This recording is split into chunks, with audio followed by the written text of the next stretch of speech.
Hello नमस्कार जय हिंद साथियों। तो स्वागत है आपका हमारी एक नए वीडियो में, जिसमें हम फूड सेफ्टी ऑफिसर्स के PYQ सॉल्व कर रहे थे। जैसा कि आपको पता है कि फूड सेफ्टी ऑफिसर में 2 पेपर हैं और दूसरे पेपर में 10 यूनिट हैं। तो जो आपकी 10th यूनिट है उसका एक सब टॉपिक है फूड इंस्टीट्यूट, जिसमें CETRI, निफ्टेम, ICAR, ICMR और DFRE करके इंस्टीट्यूट हैं। तो इनके हमने 2 लेक्चर में PYQ कर लिए हैं और ये आपका एक लास्ट इसका लेक्चर होगा, जिसमें हम इसके सारे 100 PYQ को सॉल्व कर लेंगे और सारे के सारे प्रश्न आपके लिए अति महत्वपूर्ण होने वाले हैं। तो इसलिए आप हमारे साथ शुरू से लेकर अंत तक इस वीडियो में जुड़िएगा। तो चलिए देखते हैं कि इसका 66 नंबर का प्रश्न क्या बनता है। तो कल हमने 65 क्वेश्चंस तक कर लिए थे। आज से हम 66 नंबर का क्वेश्चन करेंगे। तो क्वेश्चन है आपका, ICMR NIN द्वारा जारी की गई न्यूट्रिएंट्स एटलस का उद्देश्य क्या है। किसका? न्यूट्रिएंट्स एटलस का उद्देश्य क्या है, आपको ये बताना है। पहला ऑप्शन है खाद्य उत्पादन की निगरानी। दूसरा ऑप्शन है पोषण से संबंधित आंकड़ों को एकत्रित कर प्रस्तुत करना। तीसरा ऑप्शन है कृषि बाजार पर रिपोर्ट। एंड लास्ट ऑप्शन है खाद्य अपशिष्ट नियंत्रण। तो बताइए, जो NIN एक न्यूट्रिशन एटलस को जारी करता है उसका उद्देश्य क्या है। तो क्या होगा? ऑप्शन बी, पोषण से संबंधित आंकड़ों को एकत्रित कर प्रस्तुत करना। प्रश्न, CFTRI की कौन सी तकनीक कम तापमान पर दूध को सुखाकर पाउडर बनाने के लिए प्रयोग की जाती है। मतलब इसमें आपको क्या करना है, लो टेम्परेचर पर दूध को सुखाकर उसका पाउडर बनाना है। तो ऐसी कौन सी टेक्निक है जिससे आप ये कर सकते हो। पहला ऑप्शन है आपका इसमें स्प्रे ड्राइंग। दूसरा है वैक्यूम एवोपरेशन। तीसरा ऑप्शन है आपका पैस्चराइजेशन। एंड लास्ट ऑप्शन है चिलिंग। तो बताइए, ऐसी कौन सी टेक्निक है जिसमें आप लो टेम्परेचर पर दूध को सुखाकर उसका पाउडर बना सकते हो। तो कौन सी होगी? Option A spray drawing. अगला प्रश्न है,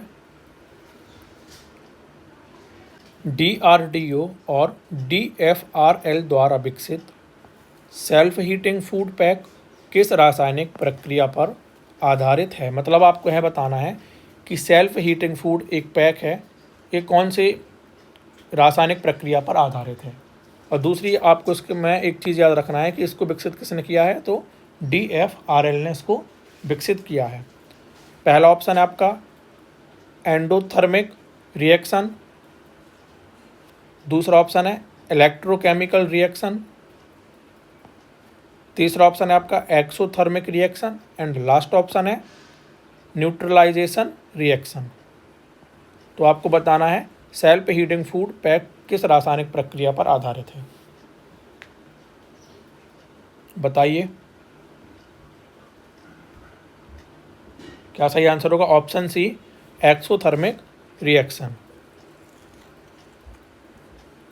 अगला प्रश्न है,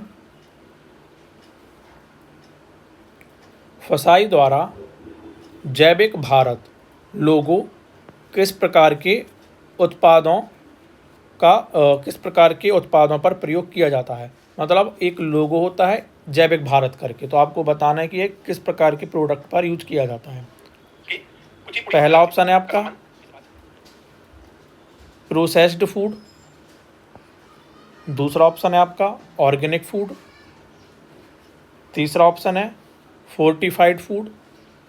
एंड लास्ट ऑप्शन है फंक्शनल फूड। तो बताइए जैविक भारत लोगो किस प्रकार के प्रोडक्ट पर यूज किया जाता है, फूड प्रोडक्ट पर यूज किया जाता है। तो नाम से समझ में आ रहा है जैविक मतलब ऑर्गेनिक, तो ऑप्शन बी ऑर्गेनिक फूड। अगला प्रश्न है ICAR और IARI द्वारा विकसित पूसा STFR मीटर का उपयोग किस लिए किया जाता है? किसका? पूसा STFR मीटर का उपयोग किस लिए किया जाता है? STFR मतलब होता है soil test fertilisation recommendation meter. क्या? सॉइल फर्टिलाइजेशन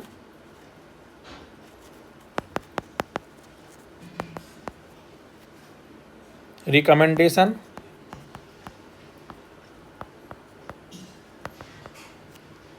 मीटर, है ना। तो इसका फुल फॉर्म होता है, आपको इसको भी याद रखना है। तो पहला ऑप्शन है आपका इसमें फसल की वृद्धि मापने के लिए। दूसरा ऑप्शन है आपका मृदा परीक्षण के लिए। तीसरा ऑप्शन है खाद्य की गुणवत्ता जांचने के लिए। एंड लास्ट है तापमान मापने के लिए। तो बताइए पूसा STFR मीटर का प्रयोग किस लिए किया जाता है? अगर आपको इसका फुल फॉर्म पता होगा STFR का तो आप एग्जाम में टिक करके आ जाओगे। तो क्या इसका सही आंसर होगा? बताइए। ऑप्शन बी मृदा परीक्षण के लिए।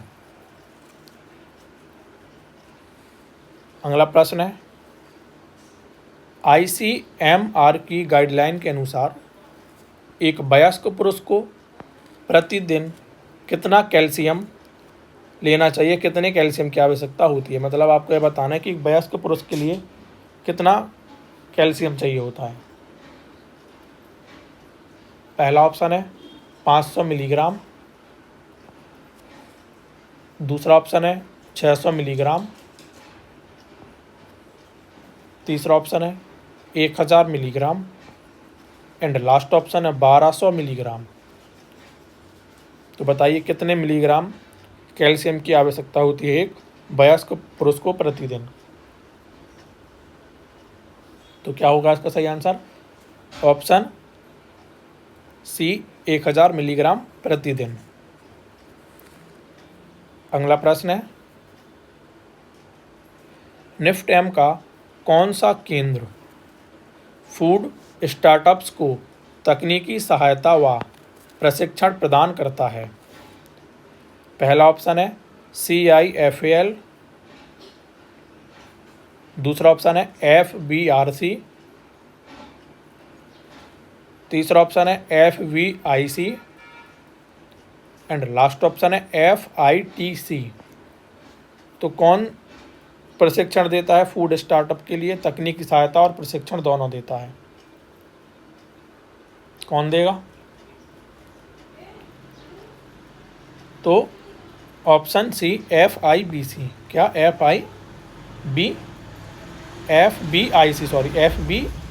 FBIC। इसका फुल फॉर्म है F मतलब आपका फूड, B मतलब आपका हो जाएगा बिजनेस, I मतलब इंक्यूबेशन और C मतलब आपका सेंटर। तो फूड बिजनेस इंक्यूबेशन सेंटर आपका इसका आंसर हो जाएगा। और एक चीज़ और, अगर आपको इसकी PDF चाहिए तो आप हमारे जल्दी से टेलीग्राम चैनल को ज्वाइन कर लीजिए। उसकी लिंक आपको इस वीडियो के कमेंट बॉक्स में मिल जाएगी। यह वीडियो आपको कंप्लीट होने पर हिंदी और इंग्लिश दोनों मीडियम में उपलब्ध करा दी जाएगी। तो जो इंग्लिश मीडियम वाले बच्चे हैं उनको भी कोई दिक्कत नहीं होगी और जो हिंदी मीडियम वाले बच्चे हैं उनको भी कोई दिक्कत नहीं होगी। तो दोनों के लिए आपको PDF आराम से मिल जाएगी। अगला प्रश्न है आपका फसाई द्वारा पिंक बुक, कौन सी बुक? पिंक बुक किसके लिए प्रकाशित की गई है? पहला ऑप्शन है किसानों के लिए। दूसरा ऑप्शन है गृहिणियों के लिए। तीसरा ऑप्शन है बच्चों के लिए। एंड लास्ट ऑप्शन है खाद्य व्यवसायियों के लिए। तो पिंक बुक किसके लिए प्रकाशित की गई है?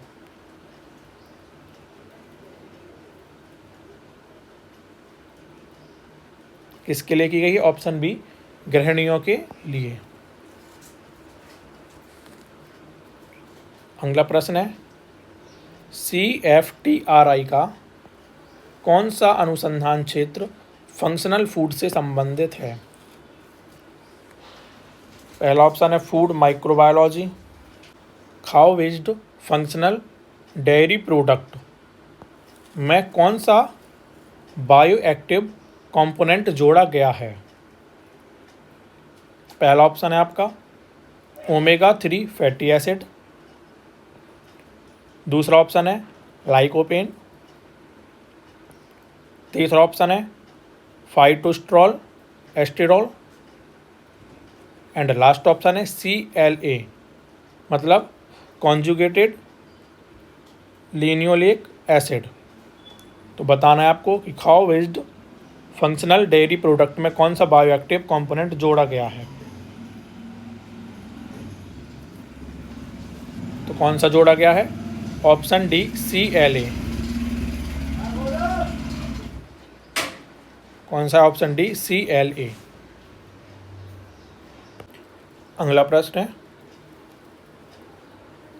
फसाई द्वारा जारी food safety management system FSMS documentation किस मानक को ध्यान में रखकर तैयार किया गया है? पहला ऑप्शन है आपका ISO 9001, दूसरा ऑप्शन है ISO 22000, तीसरा ऑप्शन है आपका ISO 14001 एंड लास्ट ऑप्शन है BIS 10500। तो बताइए क्या सही आंसर होगा?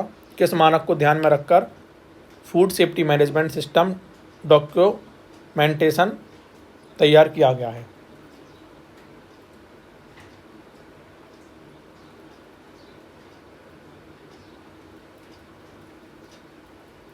तो ऑप्शन बी ISO 22000 मानक है ना।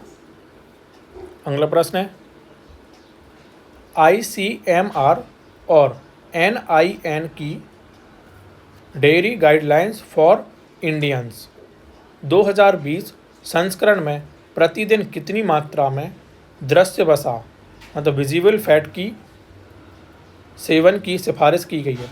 सिंपल आपको याद रखना है कि जो आपका डेयरी गाइडलाइंस फॉर इंडियंस 2020 आया था उसमें पर डे प्रति व्यक्ति को कितना दृश्य वसा या विजिबल फैट लेना चाहिए, एक दिन में कितना लेना चाहिए? पहला ऑप्शन है 15 ग्राम,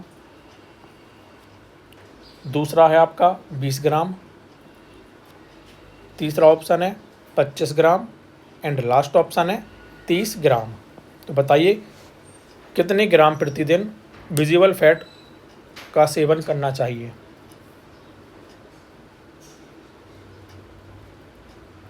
ऑप्शन बी 20 ग्राम। कितना? 20 ग्राम। अगला प्रश्न है, DRDO और DFRL द्वारा, किसके द्वारा? DRDO और DFRL द्वारा विकसित कौन सी प्रिजर्वेशन तकनीक लॉन्ग ड्यूरेशन मिशंस के लिए उपयुक्त मानी जाती है? पहला ऑप्शन है आपका रेडिएशन प्रिजर्वेशन, दूसरा ऑप्शन है हाई प्रेशर प्रोसेसिंग, तीसरा ऑप्शन है freeze drying and last option है कोल्ड स्टरलाइजेशन। तो बताइए लॉन्ग ड्यूरेशन मिशंस के लिए कौन सी प्रिजर्वेशन टेक्निक सबसे अच्छी मानी जाती है? तो कौन सी होगी? Option C freeze drying. अगला प्रश्न है, निफ्टेम द्वारा संचालित MOFPI mega food park scheme का उद्देश्य क्या है? मतलब आपको मेगा फूड पार्क एक स्कीम है, पहले तो आपको याद रखना है इसका संचालन कौन करता है? तो निफ्टेम करता है। और इसका उद्देश्य क्या है? तो पहला ऑप्शन है कृषि यांत्रिकरण, दूसरा ऑप्शन है खाद्य निर्यात बढ़ाना, तीसरा ऑप्शन है खाद्य प्रसंस्करण हेतु अवसंरचना का विकास एंड लास्ट है पोषण शिक्षा। तो बताइए क्या सही आंसर होगा?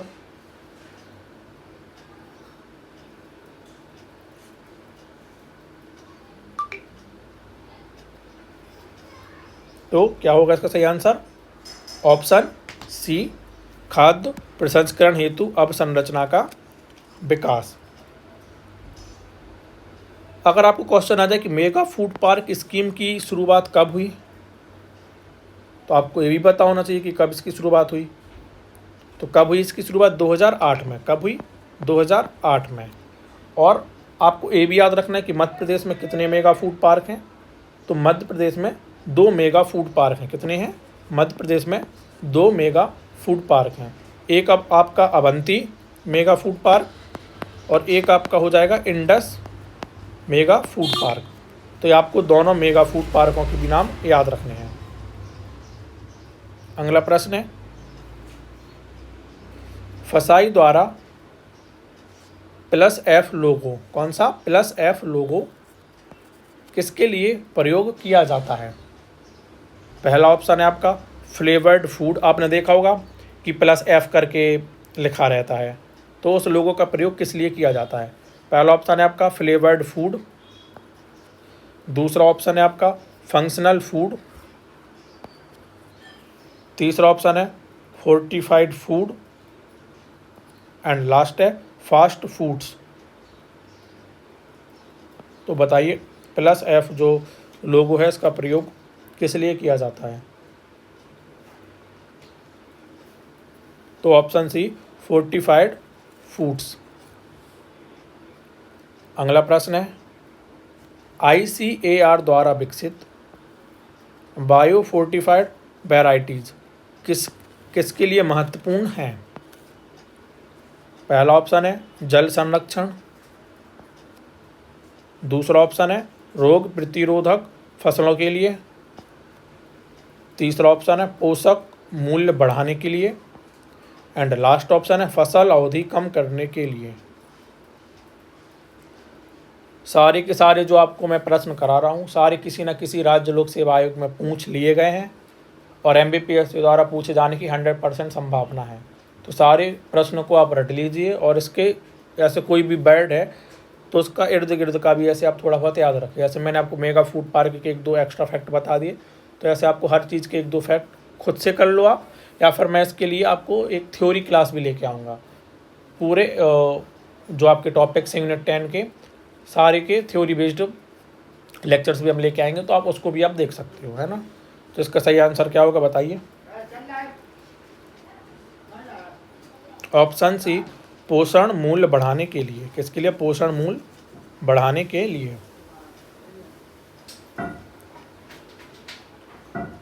अगला प्रश्न है, CFTRI द्वारा विकसित माइक्रोवेव असिस्टेड थर्मल फर्टिलाइजेशन मतलब मैट्स, इसको मैट्स बोलते हैं, MATS मैट्स तकनीक का मुख्य लाभ क्या है? पहला ऑप्शन है आपका कम लागत, दूसरा ऑप्शन है उच्च नमी वाले खाद्य को जल्दी सुरक्षित करना, तीसरा ऑप्शन है स्वाद वृद्धि एंड लास्ट ऑप्शन है केवल शीत खाद्य के लिए। तो बताइए क्या सही आंसर होगा? मैट्स तकनीक का मुख्य लाभ क्या है? ऑप्शन बी, उच्च नमी वाले खाद्य को जल्दी सुरक्षित करना। अगला प्रश्न है, ICMR के अनुसार हिडन हंगर से बचाव हेतु सबसे प्रभावी रणनीति कौन सी है? पहला ऑप्शन है खाद्य अपशिष्ट को रोकना, दूसरा ऑप्शन है जैव फोर्टिफिकेशन, तीसरा ऑप्शन है पोषण शिक्षा एंड लास्ट ऑप्शन है उच्च कैलोरी युक्त आहार। क्या सही आंसर होगा? ऑप्शन बी, जैव फोर्टिफिकेशन। क्या? जैव फोर्टिफिकेशन। अगला प्रश्न है, DFRL की सेल्फ स्टेबल चपाती तकनीक किस प्रकार के पैकेजिंग में स्टोर की जाती है? फर्स्ट ऑप्शन है टिन कंटेनर, सेकेंड ऑप्शन है HDPE पाउच, थर्ड ऑप्शन है रिटोट पाउच एंड लास्ट ऑप्शन है PET बॉटल। तो बताइए सेल्फ स्टेबल चपाती किस तकनीक मतलब किस प्रकार के पैकेजिंग स्टोर में की जाती है। तो ऑप्शन सी रिटोर्ट पाउच। अगला प्रश्न है, एक प्रोसेसिंग यूनिट में तैयार किया गया टमाटर पेस्ट बैच एक सप्ताह बाद खट्टा हो गया। FIS मानकों के अनुसार निम्न में से कौन सा दोष मुख्य रूप से संभावित है। मतलब टमाटर का जो एक पेस्ट है वो एक क्या हुआ, उसका स्वाद बदल के वो खट्टा हो गया है। तो आपको बताना है कि फसाई का ऐसा कौन सा मानक है जिसके मतलब कि दोष मुख्य रूप से संभावित है। ऐसा कौन सा मानक है जिसके अकॉर्डिंग आप बोल सकते हो कि इसमें इस दो मतलब यह दोष है, उसमें संभावित दोष है। पहला तो ऑप्शन है तापमान अधिक होना। दूसरा ऑप्शन है पैकेजिंग लीकेज। तीसरा ऑप्शन है कलरिंग एजेंट का अधिक प्रयोग। एंड लास्ट ऑप्शन है शुगर की अधिकता। तो बताइए, अगर उसका पेस्ट का जो स्वाद है वो एक हफ्ता बाद खट्टा हो गया है, तो फसाई ने जो मानक निर्धारण करे हैं उनमें से इसमें से कौन सा वो मानक था जिसमें कुछ दोष हुआ है, जिसमें कोई गड़बड़ी हुई है। तो ऑप्शन बी पैकेजिंग लीकेज। अगर आपका पैकेज लीकेज हो गया है तो ये संभावना हो सकती है। अगला प्रश्न है, ICAR और IARI द्वारा विकसित पूसा बासमती 1509 की विशेषता क्या है। पहला ऑप्शन है अल्पकालीन और सुगंधित। दूसरा ऑप्शन है लवणता प्रतिरोधक। तीसरा ऑप्शन है उच्च प्रोटीन। एंड लास्ट ऑप्शन है रोग प्रतिरोधक। तो पूसा बासमती 1509 की विशेषता क्या है। ऑप्शन ए अल्पकालीन और सुगंधित। अगला प्रश्न है, फसाई के अंतर्गत आने वाले FOSCOS पोर्टल का प्रमुख उद्देश्य क्या है। पहला ऑप्शन है खाद्य लाइसेंस एवं पंजीकरण। दूसरा ऑप्शन है पोषण संबंधी परामर्श। तीसरा ऑप्शन है खाद्य शिकायतों का निवारण। एंड लास्ट ऑप्शन है खाद्य प्रयोगशालाओं की सूची। तो बताइए इस पोर्टल का मुख्य उद्देश्य क्या है। तो ऑप्शन ए खाद्य लाइसेंस एवं पंजीकरण। अगला प्रश्न है, DRDO और DFRL द्वारा सैनिकों के लिए विकसित हाई एनर्जी बार में कैलोरी का स्तर सामान्य कितना होता है। पहला ऑप्शन है 100 से 150 किलो कैलोरी। दूसरा ऑप्शन है 200 से 250 किलो कैलोरी। तीसरा ऑप्शन है 300 से 350 kilo calorie. And last option है 400 से 500 किलो कैलोरी। तो बताइए हाई एनर्जी बार में कितने किलो कैलोरी सामान्यतः होती है। तो कितनी होती है। ऑप्शन सी 300 से 350 किलो कैलोरी। अगला प्रश्न है, ICAR की किस परियोजना के अंतर्गत क्लाइमेट रिसाइलेंट एग्रीकल्चर को बढ़ावा दिया जाता है। किसके लिए, क्लाइमेट रिसाइलेंट एग्रीकल्चर को। पहला ऑप्शन है NATP। दूसरा है RKVY। तीसरा ऑप्शन है NICRA। एंड लास्ट ऑप्शन है NFSM। तो आपको बताना है ऐसी कौन सी परियोजना है जिसके अंतर्गत क्लाइमेट रिसाइलेंट एग्रीकल्चर को बढ़ावा दिया जाता है। अगर आपको फुल फॉर्म याद होगा तो आप पे यह वाला प्रश्न बन जाएगा। तो क्या इसका सही आंसर होगा। Option C NICRA। क्या, NICRA। इसका फुल फॉर्म क्या है। N मतलब आपका हो जाएगा नेशनल। क्या हो जाएगा, N मतलब नेशनल। I मतलब हो जाएगा आपका इनोवेशन। क्या हो जाएगा, इनोवेशन। C मतलब आपका क्लाइमेट, आर मतलब आपका क्या हो जाएगा, रिसाइलेंट हो जाएगा, और ए मतलब आपका एग्रीकल्चर हो जाएगा। तो एन मतलब नेशनल, आई मतलब इनोवेशन, इन सी मतलब क्लाइमेट, आर मतलब रिसाइलेंट, ए मतलब एग्रीकल्चर। तो आपको इसका फुल फॉर्म भी आपको याद रखना है। अगला प्रश्न है, CFTRI द्वारा एडिबल कोटिंग तकनीक का मुख्य उद्देश्य क्या है? पहला ऑप्शन है स्वाद वृद्धि, दूसरा ऑप्शन है सेल्फ लाइफ बढ़ाना, तीसरा ऑप्शन है उत्पाद लागत घटाना, एंड लास्ट ऑप्शन है रंग आकर्षण बढ़ाना। तो क्या है इस तकनीक का मुख्य उद्देश्य, बताइए।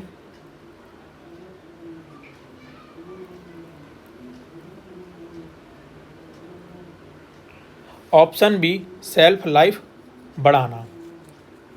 अगर आपने FSO एग्ज़ाम का जो आपका सेकंड पेपर है और उसकी यूनिट 10 की अभी तक आपने हमारी जो और मैम ने पहले वीडियो बना दी हैं, तो आपने नहीं देखी हैं तो आप वो देख लेना, क्योंकि उसमें भी मैम ने आपको सारे स्टेट के जो PYQ हैं उनको सॉल्व करा दिया है। वो देख लेना, वो अति महत्वपूर्ण आपके वीडियो होने वाली है। उसमें आपको जो फसाई की जो धाराएं हैं उनको भी मैम ने बता दिया है, और भी जो महत्वपूर्ण टॉपिक्स के जो प्रश्न हैं वो सारे आपको मैम ने करा दिए हैं। तो अगर आपने नहीं देखा तो आप ये वीडियो एंड होने के बाद आप वो टॉपिक ज़रूर देख लेना, क्योंकि अगर आपने सिर्फ PYQ भी कर लिया, अगर आपने पूरे यूनिट 10 के, तो उसमें से कम आपसे अगर 10 प्रश्न आ रहे हैं तो आप 4 से 5 प्रश्न अकेले PYQ से एग्ज़ाम में सॉल्व कराओगे। हम इसके MCQ सीरीज़ भी लेके आएंगे, इसकी थ्योरी बेस्ड सीरीज़ भी लेके आएंगे, तो सारा कुछ करेंगे।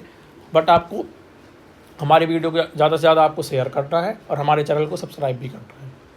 चलिए, तो अगला प्रश्न देखते हैं क्या है।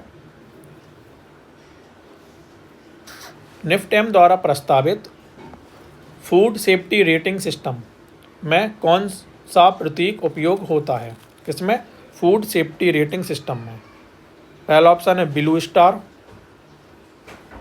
दूसरा है हरा और लाल चिन्ह, तीसरा है स्माइली, एंड लास्ट है स्वच्छता प्रमाण पत्र। तो बताइए, फूड सेफ्टी रेटिंग सिस्टम में कौन सा प्रतीक का प्रयोग किया जाता है?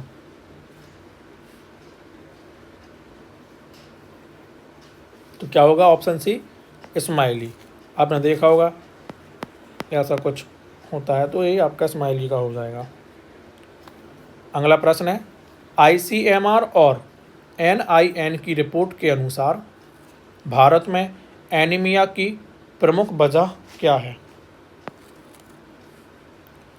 पहला ऑप्शन है वसा की कमी, दूसरा ऑप्शन है कार्बोहाइड्रेट की कमी, तीसरा ऑप्शन है आयरन की कमी, एंड लास्ट ऑप्शन है प्रोटीन की अधिकता। तो बताइए, क्या मुख्य वजह है एनीमिया की? तो ऑप्शन सी आयरन की कमी। अगला प्रश्न है, फसाई द्वारा नियत न्यूट्रिशनल इंफॉर्मेशन लेवल में अनिवार्य रूप से क्या शामिल होना चाहिए? पहला ऑप्शन है केवल प्रोटीन और वसा, दूसरा ऑप्शन है कैलोरी, कार्बोहाइड्रेट, शुगर, वसा और प्रोटीन, तीसरा ऑप्शन है केवल शुगर और वसा, एंड लास्ट ऑप्शन है केवल कैलोरी। तो बताइए, क्या सही आंसर होगा? तो option B calorie, carbohydrate, sugar, वसा और प्रोटीन। अगला प्रश्न है, DRDO और DFRL द्वारा विकसित फील्ड फूड टेस्टिंग किट का उपयोग किसके लिए होता है? कौन सी किट है? Field food testing kit. पहला ऑप्शन है जैविक भोजन की पहचान, दूसरा ऑप्शन है जलीय खाद्य परीक्षण, तीसरा ऑप्शन है फील्ड स्तर पर दूषित भोजन की पहचान, एंड लास्ट ऑप्शन है सैनिक की डाइट प्लानिंग। क्या सही आंसर होगा? तो ऑप्शन सी फील्ड स्तर पर दूषित भोजन की पहचान। अगला प्रश्न है, निफ्टेम द्वारा संचालित स्टार्टअप इंक्यूबेशन प्रोग्राम में किन सुविधाओं की पेशकश की जाती है? पहला ऑप्शन है केवल प्रशिक्षण, दूसरा ऑप्शन है फंडिंग और पेटेंट सहायता, तीसरा ऑप्शन है मशीनरी और मार्केटिंग, एंड लास्ट ऑप्शन है उपरोक्त सभी। तो क्या सही आंसर होगा? ऑप्शन डी, उपरोक्त सभी। अगला प्रश्न है, ICAR और IARI द्वारा किस फसल के लिए पूसा अरहर 16 विकसित किया गया है? पहला ऑप्शन है मक्का, दूसरा ऑप्शन है चना, तीसरा ऑप्शन है अरहर, एंड लास्ट ऑप्शन है सोयाबीन। तो बताइए पूसा अरहर 16 विकसित किया गया है किस फसल के लिए? तो अरहर आपका नाम से ही समझ आ रहा है, तो ऑप्शन सी अरहर हो जाएगा इसका। पूसा अरहर 16 किसके लिए है? अरहर दाल के लिए है। अगला प्रश्न है, CFTRI की किस तकनीक में नॉन थर्मल प्रोसेसिंग को खाद्य प्रसंस्करण में अपनाया गया है? कौन? Non thermal processing. पहला है ओहमिक हीटिंग, दूसरा है HPP, तीसरा है spray drawing, and last option है रिटोट स्टेरिलाइजेशन। तो बताइए नॉन थर्मल प्रोसेसिंग वाला क्या इसका सही आंसर होगा? ऑप्शन बी HPP मतलब हाई प्रेशर प्रोसेसिंग। अगला प्रश्न है, फसाई द्वारा SNF शब्द किस संदर्भ में प्रयोग होता है? कौन सा शब्द? SNF शब्द। पहला ऑप्शन है स्टैंडर्ड न्यूट्रिएंट फार्मूला, दूसरा ऑप्शन है शुगर एंड फैट्स, तीसरा ऑप्शन है solids not fat, and last option है सॉल्ट नाइट्रोजन फाइबर। तो बताइए SNF का फुल फॉर्म इसमें क्या होगा? Option C solid not fat. अगला प्रश्न है, और ये लास्ट प्रश्न भी है आपका, ICAR और निनफैट का प्रमुख अनुसंधान क्षेत्र क्या है? पहला ऑप्शन है अनाज परीक्षण, दूसरा ऑप्शन है खाद्य संकुलन और भंडारण, तीसरा ऑप्शन है खाद्य पोषण, एंड लास्ट ऑप्शन है डेयरी परीक्षण। तो क्या सही आंसर होगा?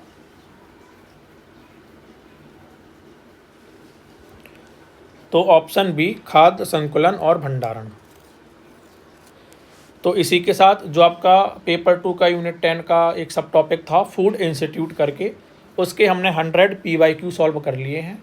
अब हम एक नेक्स्ट यूनिट 10 का ये टॉपिक लेंगे जिसमें हम उसके भी PYQ सॉल्व करेंगे। तो मिलते हैं एक नए मज़ेदार टॉपिक में, तब तक के लिए जय हिंद, धन्यवाद।